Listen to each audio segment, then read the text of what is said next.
আকাশবাণী আগরতলা। স্থানীয় সংবাদ পড়ছি Gauri Chakraborty.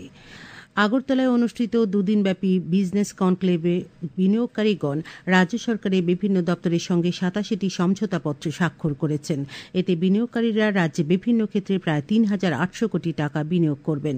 Destination Tripura land of opportunities business conclave ২০২৫-এর গতকাল শেষ দিনের অনুষ্ঠানে অংশগ্রহণ করে মুখ্যমন্ত্রী অধ্যাপক ডাক্তার মানিক সাহা বলেন, আমাদের রাজ্য রাবার, বাঁশ, প্রাকৃতিক গ্যাস, চা সহ বিভিন্ন সম্পদে ভরপুর।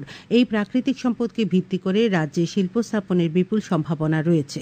তিনি বলেন, এই কনক্লেভের উদ্দেশ্য হল শিল্পোদ্যোগী এবং বিনিয়োগকারীদের আরও বেশি করে পারস্পরিক সহযোগিতা এবং অংশগ্রহণের মাধ্যমে রাজ্যে একটি শিল্প সহায়ক পরিবেশ তৈরি করা। রাজ্যের প্রাকৃতিক সম্পদ এবং রাজ্য সরকারের শিল্পবান্ধব নীতিগুলোর সহায়তায় দেশ বিদেশের বিনিয়োগকারীরা রাজ্যে শিল্প স্থাপনে এগিয়ে আসবেন বলে মুখ্যমন্ত্রী আশা প্রকাশ করেন। মুখ্যমন্ত্রী অধ্যাপক ডাক্তার মানিক সাহা বলেছেন, রাজ্য সরকার চিকিৎসা পরিকাঠামোর উন্নতির জন্য সব ধরনের চেষ্টা চালিয়ে যাচ্ছে। রাজ্যে আরও একটি সুপার স্পেশালিটি হাসপাতাল গড়ে তোলার উদ্যোগ নেওয়া হয়েছে। গতকাল আগরতলায় সুকান্ত একাডেমিতে IMA ত্রিপুরা শাখার আয়োজিত অল ত্রিপুরা মেডিকেল কনফারেন্সের উদ্বোধনী ভাষণে তিনি এই কথা বলেন। তিনি হাসপাতালগুলিতে চিকিৎসক এবং স্বাস্থ্যকর্মীদের যথাযথ দায়িত্ব নিয়ে কাজ করতে পরামর্শ দেন। বক্তব্য রাখেন পরিবার কল্যাণ এবং রোগ প্রতিরোধক দপ্তরের ভারপ্রাপ্ত অধিকর্তা ডাক্তার সৌমিত্র মল্লিক, IMA ত্রিপুরা শাখার সভাপতি ডাক্তার সঞ্জীব কুমার দেববর্মা, সম্পাদক ডাক্তার বাসব ঘোষ। অনুষ্ঠানে 8 জন প্রবীণ চিকিৎসককে সংবর্ধনা প্রদান করা হয়।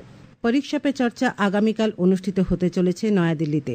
প্রধানমন্ত্রী নরেন্দ্র মোদী আগামীকাল 10 ফেব্রুয়ারি বেলা 11টায় এই অনুষ্ঠানে ছাত্রছাত্রী, অভিভাবক এবং শিক্ষক শিক্ষিকাদের সাথে মত বিনিময় করবেন। পরীক্ষার আগে শিক্ষার্থীদের প্রস্তুতি, মানসিক চাপ প্রশমন এবং ব্যক্তিত্ব বিকাশের জন্য তিনি বিশেষ পরামর্শ দেবেন।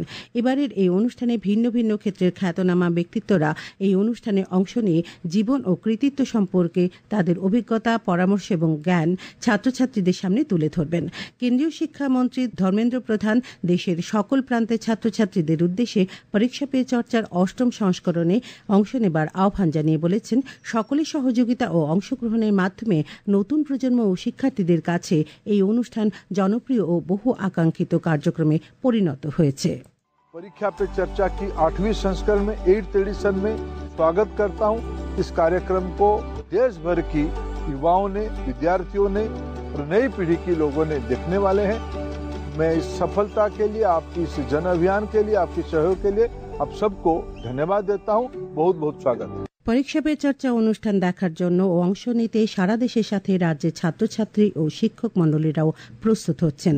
গত বছরের পরীক্ষা পে চর্চা অনুষ্ঠানে অংশ নিয়েছিল আগরতলার প্রণবানন্দ বিদ্যামন্দিরের ছাত্রী Adrija Chakraborty.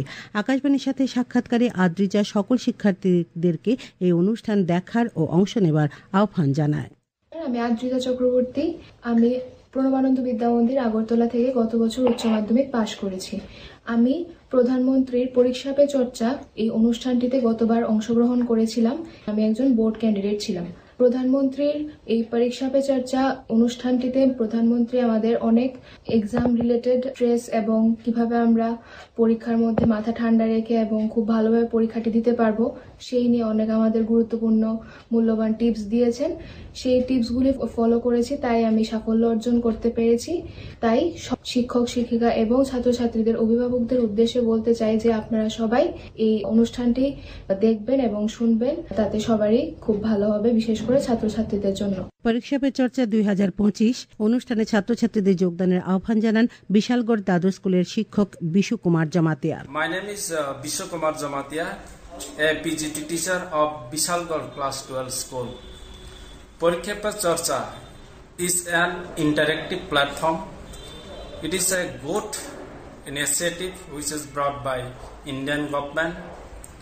Parikha Pe Charcha helps our students a lot.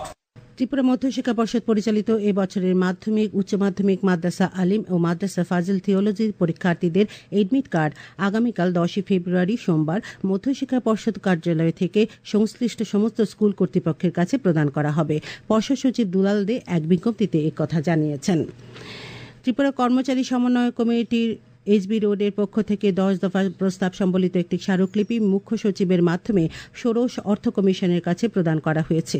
সংগঠনের সাধারণ সম্পাদিকা মহুয়া কর গতকাল আগরতলা এক সাংবাদিক সম্মেলনে একথা জানান। তিনি জানান, স্মারকলিপিতে উল্লেখযোগ্য প্রস্তাবগুলির মধ্যে রয়েছে রাজ্যে অনিয়মিত কর্মচারীদের নিয়মিতকরণ, সর্বশিক্ষা অভিযান এবং রাষ্ট্রীয় মাধ্যমিক শিক্ষা অভিযানে নিয়োজিত শিক্ষকদের নিয়মিত স্কেল প্রদান, নিয়মিত পদে ফিক্সড পে কর্মচারীদের বঞ্চনার অবসান, শূন্যপদ পূরণ, বকেয়া মহার্ঘ ভাতা প্রদান এবং মহার্ঘ রিলিফ প্রদান। তাছাড়া অন্যান্য প্রস্তাবগুলির মধ্যে রয়েছে কেন্দ্রীয় সরকার এবং রাজ্য সরকারি শিক্ষক কর্মচারীদের বেতন বৈষম্য দূরীকরণ, কেন্দ্রীয় সরকারি কর্মচারীদের মতো রাজ্য সরকারি কর্মচারীদের স্বাস্থ্য বীমা চালু করা, এডিসিতে উন্নয়ন খাতে পর্যাপ্ত অর্থ বরাদ্দ করা। উত্তরাখণ্ডে অনুষ্ঠিত 38তম জাতীয় গেমসের এ পর্যন্ত মোট 257টি স্বর্ণপদকের ফয়সলা হয়েছে। এর মধ্যে 39টি স্বর্ণপদক নিয়ে সার্ভিসেস স্পোর্টস কন্ট্রোল বোর্ড তালিকার শীর্ষে রয়েছে। 30টি স্বর্ণপদক নিয়ে কর্ণাটক দ্বিতীয় স্থানে এবং 23টি স্বর্ণপদক নিয়ে মহারাষ্ট্র তৃতীয় স্থানে রয়েছে। স্থানীয় সংবাদ।